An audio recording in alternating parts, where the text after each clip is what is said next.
Architektūros darbus Nidos kultūros centro Agila rekonstrukcijos konkursui pateikė 28 šalies architektai. Favoritai jau aiškėja, bet nugalėtojas turėtų būti paskelbtas tik po 3-ojo vertinimo komisijos posėdžio. Prieš daugiau kaip 40 metų statytas kino teatras Agila, kuriame dabar įsikūręs Nidos kultūros ir turizmo informacijos centras, pasak specialistų, morališkai pasenęs. Griozdiškame statinyje erdvės išnaudojamos nefunkcionaliai. Paskelbusi pastato rekonstrukcijos projektų konkursą, Neringos savivaldybė siekia, kad Agila taptų šiuolaikiška. Atsirastų daugiau erdvės turizmo centrui, jaunimo bendruomenės veiklai, būtų parodų salė, kavinės skaitykla ir universali 500 vietų salė. Galėtume pakviesti didžiausias operos ir baleto žvaigždes, iš pasaulio garsiausius solistus. Galėtume pravesti konferencijas ir kas dabar yra praktikuojama kurortiniuose miestuose, konferencinis turizmas, medicinio turizmo konferencijos, kultūrinis turizmas. Ir iš tiesų tada žmonės važiuotų čia.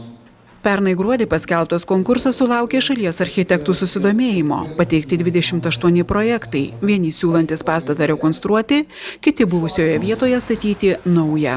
Jų yra visokių, ta prasme visokio lygmens ir labai įdomių, ir paviršutiniškai suplanuotų, gal tiesiog pritrūkus laiko arba žinių, o kiti yra labai, matosi, kad labai nemažai padirbėta.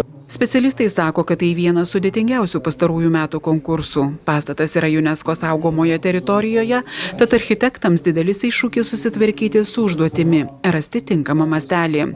Kai kurie projektai sukėlė specialistų nepasitenkinimą. Kai kurie darbai, jie nesprendžia nei funkcijos, bet šiek tiek imitacija tam tikra stengiasi įsipaišyti kontekstą. Tai yra tik viena iš priemonių ir jinai tikrai nėra pagrindinė. Tuo tarpu konkursas yra gan sudėtingas ir kompleksas priemonių turi būti įvykdytas, kad darbas iš tikrųjų būtų patogus, patrauklus ir visai kitaip geras šitam miestui. Po pirmojo uždaro vertinimo komisijos posėdžio paaiškėjo preliminarūs konkurso favoritai. Kaip pirmasis įrašytas šis projektas, komisijos nuomonė šio darbo privalumas, jautrus architektūros ir erdvės santykis, natūralus ryšys su aplinka. Šis projektas kol kas antras pagal surinktų balų skaičių, o tai 3. Nugalėtojas oficialiai bus paskelbtas po 3-ojo vertinimo komisijos posėdžio. Jis planuojamas dar šią savaitę.